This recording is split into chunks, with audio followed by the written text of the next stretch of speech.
पाकिस्तान के बारे में अल्हम्दुलिल्लाह उससे 10 गुना अच्छा निकला। जो मुझे तसव्वुर था कि लोग मोहब्बत करेंगे और लोग वेलकम करेंगे, उससे 10 गुना ज़्यादा माशाल्लाह वेलकम किया और मोहब्बत की। इससे काफ़ी माशाल्लाह मुतासर हुआ मैं। पाकिस्तान आने की ख्वाहिश थी, तमन्ना थी कई सालों से, अल्लाह ताला ने उसे पूरी किया। अभी तकरीबन 3.5 हफ्ते से ज़्यादा हो गए। 4 हफ्ते का मेरा टूर था।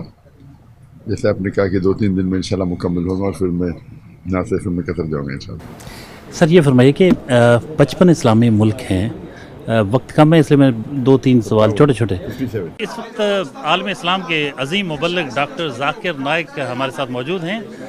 कोशिश करते हैं कि उनसे कुछ बातें हो सकें। पाकिस्तान में उनका दौरा जो हुआ इख्तिताम पजीर हुआ, फैसलाबाद में एक बहुत बड़े मजमा से ख़ताब किया, इज्तिमा से, और बहुत ही हेक्टिक शेड्यूल है फैसलाबाद में। बहुत ज़्यादा उनकी मसरूफ़ियत रही और बहुत मसरूफ़ वक्त था, बहुत टाइट शेड्यूल था, जिसमें से कुछ वक्त लेना भी बहुत मुश्किल था। अब जब वो इज्तिमा से फ़ारग होकर वापस जा रहे हैं तो हमने कुछ लम्हात चुराए, उनसे रिक्वेस्ट की, वो मान गए। उनका शुक्रिया। उनसे बात करते हैं और जानते हैं कुछ अहम सवालात के बारे में। सर, पाकिस्तान का दौरा मुकम्मल होने पर क्या तासरात हैं आपके? अल्हम्दुलिल्लाह जो मुझे तसव्वुर था पाकिस्तान के बारे में अल्हम्दुलिल्लाह उससे 10 गुना अच्छा निकला। जो मुझे तसव्वुर था कि लोग मोहब्बत करेंगे और लोग वेलकम करेंगे, उससे 10 गुना ज़्यादा माशाल्लाह वेलकम किया और मोहब्बत की। इससे काफ़ी माशाल्लाह मुतासर हुआ मैं। पाकिस्तान आने की ख्वाहिश थी, तमन्ना थी कई सालों से, अल्लाह ताला ने उसे पूरी किया। अभी तकरीबन 3.5 हफ्ते से ज़्यादा हो गए। 4 हफ्ते का मेरा टूर था। जैसे आपने कहा कि 2-3 दिन में इंशाल्लाह मुकम्मल होगा और फिर मैं यहाँ से फिर मैं कतर जाऊँगा इंशाल्लाह। सर ये फरमाइए कि 55 इस्लामी मुल्क हैं, वक्त कम है इसलिए मैं 2-3 सवाल छोटे छोटे। 57 इस्लामी मुल्क हैं, लेकिन हालत ज़ार आपके सामने है, कोई लीड करने के काबिल नहीं। इसमें इस्लाम का कोई मसला है या इस्लामी मुसलमान हुक्मरानों का मसला है? मसला है उम्मत का। हम देखेंगे 8वीं-9वीं सदी में यूरोप में कहते थे डार्क एजेस, अंधेरे का दौर। किन के लिए? उनके लिए, दुनिया के लिए नहीं। जो दुनिया ने तरक्की की और जो मुसलमानों ने तरक्की की 8वीं सदी 9वीं सदी में साइंस और टेक्नोलॉजी पे, अगर किसको साइंस के बारे में तहकीक करना होता तो उसके लिए फ़र्ज़ होता था कि वो अरबी ज़बान सीखे। कि मुसलमान उरूज पे थे साइंस और टेक्नोलॉजी सब में।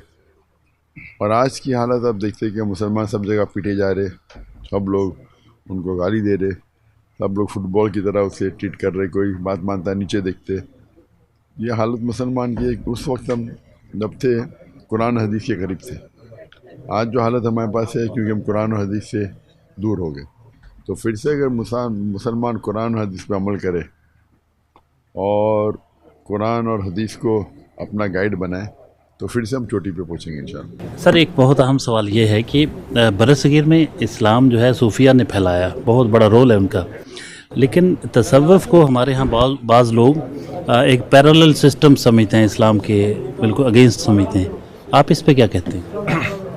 मैं कहता हूँ फॉलो करना चाहिए कुरान और हदीस। सिंपल, कुरान पे अमल करो, कुरान की हदीस पे अमल करो, सही हदीस पे, वही सबसे बेहतर। लास्ट सर ये कि माशाल्लाह इतने मुसलमान हैं पहले से, आप बहुत बड़ा काम कर रहे हैं कि इस्लाम में दाखिल कर रहे हैं लोगों को, लेकिन पहले से जो मुसलमान मौजूद हैं उनको मोमन बनाने के लिए क्या किया जा सकता है? क्योंकि जिस तरह के इस वक्त हालत है उसमें कुछ और भी लोग मुसलमान हो जाएं तो क्या फ़र्क पड़ता है? जो मेरा मिशन है दो तरफा मिशन है। एक मिशन है कि इस्लाम की गलतफहमियां दूर करना और गैर मुसलमान को इस्लाम की दावत देना, और दूसरा मिशन ये है कि मुसलमानों को कुरान और हदीस के और करीब लेके आना। दोनों हैं। जब मेरी तकरीर होती है तो 75% या 80% तो मुसलमान और 20 से 25% गैर मुस्लिम होते हैं। मैं गैर मुस्लिम पे दावत करता हूँ और मुसलमान पे इस्लाह करता हूँ। उन्हें कहता हूँ कि वातसिमू जुमे वाला सफ़र सूरह इमरान की आयत है, सूरह 3 आयत नंबर 103 कि अल्लाह की रस्सी को मजबूती से पकड़िए आपस में न बटे। अगर मुसलमान अल्लाह की रस्सी कुरान से हदीस के ऊपर अमल करे, इससे जुड़ जाए, आपस में न बटे, तो फिर से उरूज पाएंगे इंशाल्लाह। सर बहुत खूबसूरत लास्ट सर बहुत अच्छा होता है, बहुत बड़ी तादाद में ख़वातीन भी आती हैं आपके। एक सवाल से थोड़ी सी जो ज़्यादा पाकिस्तान में एक प्रॉब्लम होती है ख़वातीन के हवाले से, जो तासरात मुख्तलिफ़ जगह पे आपके हुए, तो क्या औरत को आपने कहा कि 20 मिनट तक देखें तो जिसको कुछ नहीं होता वो उसको अपना इलाज करवाना चाहिए, तो क्या औरत को देखकर हर सूरत शहवानी जज्बात ही उभरते हैं? बाकी भी तो रूप हैं उसके, बेटी है, बहन है, माँ है। जो आपने सवाल किया है कि औरत के अलग रोल है, बिल्कुल सही, लेकिन जो आप बेटी को नज़र से देखते हो उस नज़र से, जैसे जिस तरीके से गैर महरम को देखते, आप समझे ना, आप माँ को अलग नज़र से देखते और अपने बेटी को अलग नज़र से, लेकिन एक आम औरत को जो देखते हैं, तो कुरान की आयत है सूरह नूर में, सूरह नंबर 24 आयत नंबर 30 में पहला हिजाब जिक्र आता है मर्द के लिए, फिर आता है औरत के लिए। अल्लाह ताला फरमाते हैं कि आप अपनी नज़र को नीचे करो। तो अल्लाह ताला फरमा रहा है, आप और मैं क्या अल्लाह से ज़्यादा जानते? क्यों बोलते हैं नज़र नीचे करो? तो 20 मिनट तो बहुत बात की रहे, एक अल्लाह की एक नज़र दूसरी नज़र मत देखो। तो अल्लाह फरमाते, अल्लाह के रसूल फरमाते, कभी ख़वातीन को देखो तो आप नज़र नीचे करो। तो अब अल्लाह की बात मानेंगे क्या? अपना दिल की बात मानेंगे? आप क्या अल्लाह से ज़्यादा जानते? वही तो प्रॉब्लम है, कुरान नहीं पढ़ते, कुरान का तर्जुमा नहीं पढ़ते। सर एक लास्ट आप बात कर अब लास्ट अब आखिरी अच्छा सर, वो जब आप अच्छा सर जब आप एक एतराज़ जो होता है, हमारी ख्वाहिश है कि वो कुछ गलत फहमी जो दूर हो जाए। आप जब कोई सवाल के जवाब में ज़मीनी सवाल पूछता है तो आप बहुत सप्लीमेंट्री क्वेश्चन जब कोई पूछता है तो आप ज़रा गुस्सा करते हैं। तो उसूल को तोड़ना होता है, उसूल का सवाल पूछो, चुप बैठो। अच्छा, उसूल को तोड़ता है और वक्त ज़ाया कर रहा है, तो उसे उसके अंदर कोऑर्डिनेटर को रोकना चाहिए। ओके, गुस्सा आपके मजाज का हिस्सा है या स्ट्रेटजी है सर?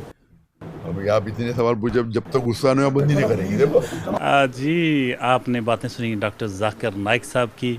हर सवाल का जवाब देने की उन्होंने कोशिश की, जवाब भी आपने सुने, सवाल भी सुने, ख़ुद आप फैसला कीजिएगा। एक बहुत बड़े स्कॉलर हैं, वापस जा रहे हैं पाकिस्तान से, और उनकी गुफ्तगू यही उन्होंने कहा कि बहुत अच्छा लगा पाकिस्तान आकर उन्हें, और बहुत ही खुश हुए हैं। उनकी ख्वाहिश है कि वो दोबारा पाकिस्तान आएँ और कुछ मज़ीद वक्त यहाँ गुजारें।